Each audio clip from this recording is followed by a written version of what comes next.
तो हम एचसीएफ में एक बहुत ही इंपॉर्टेंट बात सीखने वाले हैं।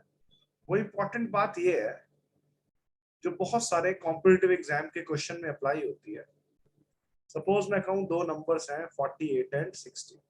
ओके, अगर मैं कहूँ इनका एचसीएफ क्या होगा तो आपको साफ तौर पे पता लग रहा है कि जो एचसीएफ है, हाईएस्ट कॉमन फैक्टर है, जो 48 और 60 दोनों को डिवाइड कर रहा है, वो बड़े से बड़ा कॉमन फैक्टर जो है वो 12 है।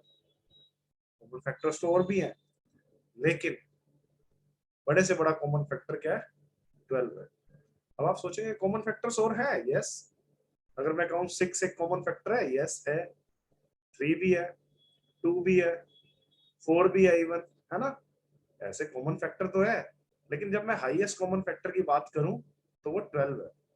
अब जो इंपॉर्टेंट बात सीखने वाली है, जिसका यूज बहुत सारे क्वेश्चंस में हम करते हैं और कई बार तो ऑप्शंस भी नेग्लेक्ट कर देते हैं इस छोटे से कॉन्सेप्ट को सीखने के बाद, वो ये है कि अगर मैं ये दो नंबर लिखूं 48 एंड 60,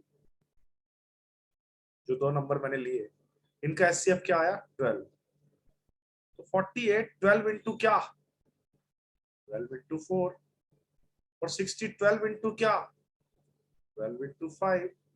तो ये जो बचे हुए दो नंबर्स है ना, 12 तो है ही हमारा एचसीएफ, ये तो हमें पता ही है। 12 into what? 12 into something like, मैं कह देता हूँ इसको ए है। और 60 क्या? 12 इंटू 5, 5 को मैंने कह दिया बी है। तो ये गारंटी है कि ए एंड बी क्या होंगे? को प्राइम होंगे, ये गारंटी है।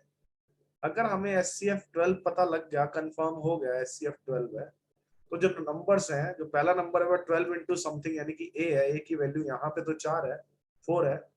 और दूसरा नंबर 60 12 इंटू बी यानी कि बी की वैल्यू यहाँ पे 5 है। तो ये गारंटी है कि 4 और 5 आपस में क्या होंगे? को प्राइम होंगे। को प्राइम वो नंबर होते हैं जिनका कोई कॉमन फैक्टर नहीं होता, सिर्फ वन ही होता है। तो 4 और 5 जो हमें दिखाई दे रहे हैं ए एंड बी, वो को प्राइम है। इनका वन के अलावा कोई और कॉमन फैक्टर नहीं है। अब कई बच्चे ना को प्राइम की डेफिनेशन को ही गलत समझते हैं। को प्राइम का ये मतलब नहीं होता कि दोनों नंबर ही प्राइम होने चाहिए, या दोनों नंबर ही कंपोजिट होने चाहिए, या एक प्राइम एक कंपोजिट होना चाहिए। ऐसा कुछ नहीं है। कुछ भी हो सकते हैं दोनों नंबर, दोनों प्राइम भी हो सकते हैं, दोनों कंपोजिट भी हो सकते हैं। समझ रहे हो मेरी बात? एक प्राइम एक कंपोजिट भी हो सकता है, को प्राइम जो पेयर होता है हमारा। तो ये इंपॉर्टेंट बात समझ आई कि अगर एचसीएफ आपने निकाल लिया, उसके अलावा जो फैक्टर बचेंगे ना, वो आपस में क्या होंगे? को प्राइम होंगे। अगर वो को प्राइम नहीं होंगे, इसका मतलब कोई और कॉमन फैक्टर है ना, तो एचसीएफ तो बढ़ जाएगा फिर हमारा। तो ये बड़ी इंपॉर्टेंट बात है जो हम काफी सारे क्वेश्चंस में इस चैप्टर को करते हुए लगाते हैं, अप्लाई करते हैं, जिससे हमारे क्वेश्चंस बहुत ज्यादा शॉर्ट हो जाते हैं। Thank you very much.